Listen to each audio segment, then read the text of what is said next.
नमस्कार विद्यार्थी मित्रांनो, आज आपण सेतो अभ्यासक्रम अंतर्गत सिंपल इंटरेस्ट पार्ट 1 आणि पार्ट 2 मला वाटते दिवस 26 आणि 27 याचा अभ्यास आज आपण करणार आहे. सिंपल इंटरेस्ट याला मराठीमध्ये आपण सरळ व्याज असं म्हणतो. सिंपल इंटरेस्ट हा जो वर्ड आहे, हा वर्ड बँक, पतसंस्था याच्यामध्ये आपल्याला बऱ्याच वेळेला ऐकायला मिळतो. याच्यामध्ये एखादी आपण रक्कम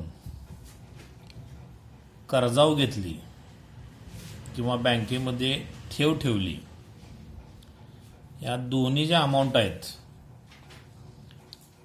बारोड म्हणले आपण बारोड अमाऊंट म्हणजे कर्जावर रक्कम, अँड डिपॉझिट अमाऊंट म्हणजे ठेव, both amounts are called principal. या दोन्ही रकमांना प्रिन्सिपल असं म्हणतात. प्रिन्सिपल म्हणजे मुद्दल, आणि या टॉपिकमध्ये आता आपण इथून पुढे प्रिन्सिपल कॅपिटल लेटर पी याने डिनोट करणार आहे. Next is rate. तर रेट तुम्हाला इन एक्झाम्पलमध्ये असेल किंवा बँकेमध्ये असेल, तो एक रेट असो ठरलेला की व्याजाचा जो दर आहे 8% दराने, 10% दराने, 12.5 रेट, असा रेट जो असतो दर म्हणजे 100 रुपयेवरती आकारला जाणारा तो इंटरेस्ट आहे, त्या इंटरेस्टचा दर आहे तो म्हणजे रेट. येतो रेट, त्याला आपण दर म्हणणार आहे, आणि हा रेट हा कॅपिटल आर या अक्षराने दाखवणार आहे. Then next is number of years. त्या एक्झाम्पलमध्ये जी बारोड अमाऊंट असेल किंवा डिपॉझिट अमाऊंट असेल, ही हाऊ मेनी इयर्स म्हणजे किती वर्षासाठी बँकेत ठेवले असेल, डिपॉझिट असेल किंवा कर्ज असेल, बारोड अमाऊंट असेल, किती वर्षासाठी आपण घेतलेले, हे यन या अक्षराने डिनोट करतात. यन. त्यानंतर अमाऊंट याला मराठीमध्ये रास म्हणतात. या अमाऊंटमध्ये म्हणजे जो प्रिन्सिपल आहे त्या प्रिन्सिपलवरती जेवढं इंटरेस्ट आपल्याला कर्जासाठी, बारोड अमाऊंटसाठी द्यावा लागतो, आणि जी अमाऊंट आपण एखादी ठेवली असेल, डिपॉझिट अमाऊंट असेल, तर त्याच्या आपल्याला मिळतो, त्याला इथं आपण आय असं म्हणतो, हा इंटरेस्ट. आणि या दोन्हींची जी बेरीज आहे, sum of the principal and interest is equal to A. म्हणजे अमाऊंट जर काढायची असेल तर तो आपला फॉर्म्युला असा मिळतो P plus I. Principal plus interest means amount. आता आपण एक एक्झाम्पल पाहूया. त्या एक्झाम्पलच्या सहाय्याने आपण या सर्व किमती मिळवायच्या आहेत. Find the interest if ₹4,000 are invested for 3 years at the rate of 8 PCPA. PCPA आपण त्याला दर साल, दर शेकडा असं म्हणतो. म्हणजे प्रत्येक वर्षी प्रत्येक शेकड्यासाठी आकारला जाणारा दर आहे तो. एक्झाम्पल केअरफुली वाचा and write the values of P N R. तर पी म्हणलं प्रिन्सिपल हे कॅपिटल पी लेटर दाखवतात. प्रिन्सिपल तुम्हाला मी सांगितलं की गुंतवलेली रक्कम असेल किंवा कर्ज असेल तर इंटरेस्ट इथं 4,000 आर इन्व्हेस्टेड म्हणजे गुंतवणूक केलेली. So 4,000 is a principal. झाली पीच व्हॅल्यू झाली. For 3 years. तर आपण नंबर ऑफ इयर्स ते आपण एन लेटर दाखवतो. 3 years 3 वर्षासाठी. And at the rate of, rate म्हणजे तो दर आहे, तो रेट आपण आर अक्षर दाखवतो. रेट ऑफ 8% जो रेट आहे तो तुम्हाला शोधायचा आहे. काय फाइंड द इंटरेस्ट म्हणजे कॅपिटल आयची व्हॅल्यू शोधायची. आता आपण in previous standard we know though formula of simple interest. Simple interest is denoted by letter I is equal to P into N into R upon 100.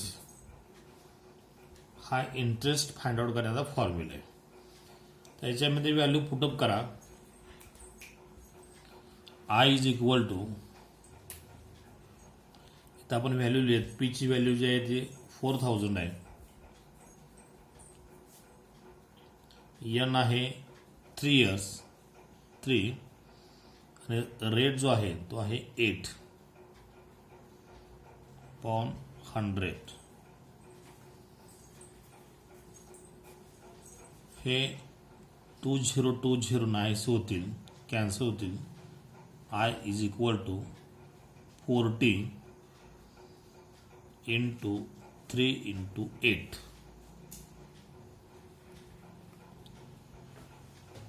So I is equal to 40 into 8 into 3 24. 8 त्रिक 24. 24 गुणिले 40 आहेत. So I is equal to, आता आपण 4 न multiply करूया. 4 4 जार 16, 4 चौक 16, कॅरेडोर number 1, हातच्याला 1. 4 2 जार 8 आणि हा एक 9. 24 चौक 96 आणि हा 10. Means interest is equal to ₹960. 960 रुपये जो आहे व्याज, ते व्याज त्यांना मिळणार आहे. So write interest equal to ₹960. Example number 2. If interest is equal to ₹500, principal ₹5,200, find amount. म्हणजे या उदाहरणामध्ये तुम्हाला प्रिन्सिपल दिलेलं आहे, म्हणजे मुद्दल दिलेलं आहे, इंटरेस्ट म्हणजे व्याज सुद्धा दिलेलं आहे. तुम्हाला अमाऊंट शोधायचे. अमाऊंट म्हणजे रास. We know the formula A means amount is equal to P plus I. Put up the values. A is equal to P principal आहे 5,200 प्लस I इंटरेस्ट आहे 500. So A is equal to 5,200 plus 500 5,700 होतील. Interest A is equal to 5,700 rupees. So amount is equal to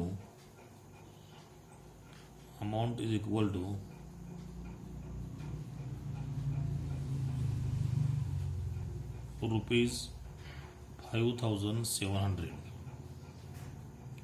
Amount is equal to rupees 5,700. आता हा जो formula आहे, हा formula आपल्याला असाही वापरता आला पाहिजे. तोच formula A is equal to P plus I. म्हणजे तुम्हाला अमाऊंट आणि प्रिन्सिपल जर गिव्हन असेल दिला असेल तर याच्यावर तुम्हाला इंटरेस्ट कॅल्क्युलेट करता येतो. तो कसा करायचा? हे पी इकडे प्लस आहेत, तिकडे डावीकडे घ्या एरिचेसला, ते मायनस होतील. A minus P is equal to I. याच्यावर तुम्हाला दुसरा फॉर्म्युला मिळाला, I is equal to A minus P. आता आपल्याला जर पीची किंमत काढायची असेल तर हे आय प्लस इकडं आर एच एसला प्लस आहेत, तिकडं एल एच एसला गेल्यानंतर मायनस होतील. Means P is equal to A minus I. P is equal to A minus I. असे फॉर्म्युले तुम्हाला तयार करता आले पाहिजेत. हा लक्षात ठेवताना हा एकच फॉर्म्युला लक्षात ठेवायचा आहे, A is equal to P plus I. याच्यावरून आपण हे 2 फॉर्म्युले मिळालेले आहेत. So you we complete the topic simple interest. याच्यावर जे एक्झरसाइजमध्ये एक्झाम्पल आहेत ते तुम्ही सॉल्व करा आणि सेल्फ काय एक्झाम्पल तयार करा आणि तुम्ही ते सोडवा. व्हिडिओ आवडला असेल तर त्याला लाईक करा, शेअर करा आणि GS Patil maths and science या चॅनलला सबस्क्राईब करा. म्हणजे तुम्हाला नवीन अपडेट व्हिडिओ जे आहेत ते तुम्हाला यूट्यूब चॅनलवरती आल्यानंतर लगेच पाहावयास मिळतील. थँक्यू.